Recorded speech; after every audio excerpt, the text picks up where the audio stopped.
Well, congratulations, Will. I bet you can tell me when you, as most strikers can, when your last hat-trick was. Yeah, I can actually. It was for MK Dons against Swindon. I actually scored 4. So yeah, I'm quite good with my goals, to be honest. I can sort of remember them quite well. So yeah, that was a nice feeling. I mean, obviously, to get your first one for Chesterfield, you must be absolutely delighted with it. Yeah, really pleased. I think I've chipped in with a lot of single goals and a few doubles, but yeah, it's about time I scored that hat-trick. So yeah, credit to the lads for creating 3 great chances for me. Obviously, the penalty. So yeah, really pleased. Yeah, 16 in the league, one in the cup, I think, this season. Let's talk us through your goals. I mean, there was some good performance. You were right in the spot for the first one, weren't you? Because I thought Tyrone Williams was going to get there first and foremost, but you managed to slot that one in. Yeah, I think my highlight reel is probably going to be a lot of sort of penalty box, penalty spot, 6 yard, because that's just what I do. I tend to sort of anticipate chances, and I think it's a great ball in from Liam, and it's hit tee, and it's just landed nicely for me in the 6 yard box. So yeah, I'm never going to miss that one. And then the second goal is probably goal of the season in terms of the play. I think the amount of passes and the quality involved in the build-up. I think Michael and Bez link up unbelievably well, and Michael Jacobs, who I thought was best player on the pitch today.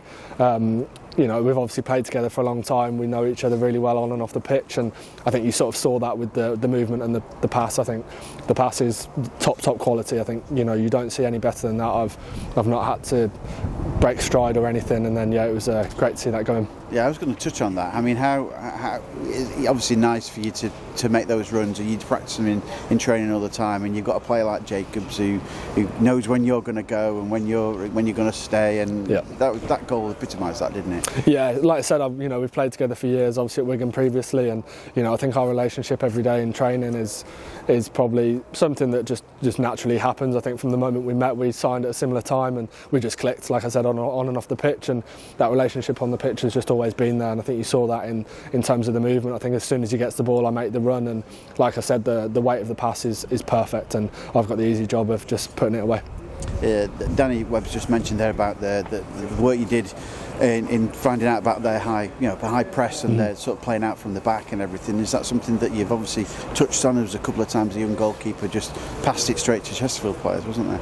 Yeah, credit to the keeper. They brought him in to play football, and credit to them. They stuck to their guns in playing what you would call total soccer nowadays. But credit to the staff. They've watched Gateshead lots of times, watched numerous videos, and the work they do behind the scenes to set us up in a press and give us all the information possible to go out there and put on a good performance is incredible. So yeah, we obviously worked on that high press, and I think you saw that throughout the game. Not necessarily getting the joy we wanted in terms of that final pass or something, but I think obviously we scored that third goal and then scored straight from the kick-off, and yeah, so that's credit to the staff for helping us with that, and then the players for producing. It's the message in the dressing room, just keep going as you're going now. It's still 9 points clear with 2 games in hand. I mean, it's looking likely, isn't it, at the minute?